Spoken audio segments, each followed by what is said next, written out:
આજે આપણે પતંગ બનાવવાનું છે. બરાબર? આ મેં એક આકાર કાપ્યો છે. કયો આકાર છે? ચોરસ. ચોરસ. અને આ એક છે નાનો. જો આ શું છે? ચોરસ.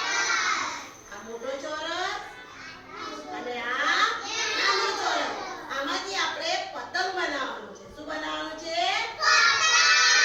તો આ મોટા ચોરસ ઉપર આપણે આ નાના ચોરસને આવી રીતે લગાવવાનો છે. બરાબર? તો હવે આપણે એને લગાવી દઈશું પહેલા. બરાબર? આવી રીતે લઈશું અને આને ધીમે રહીને ચોંટાડી દઈશું આમ. બરાબર? આ થઈ ગયું.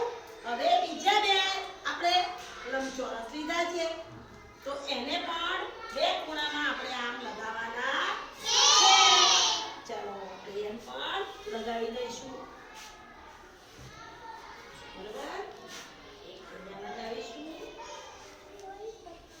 એક બીજી બાજુ લગાવીશું.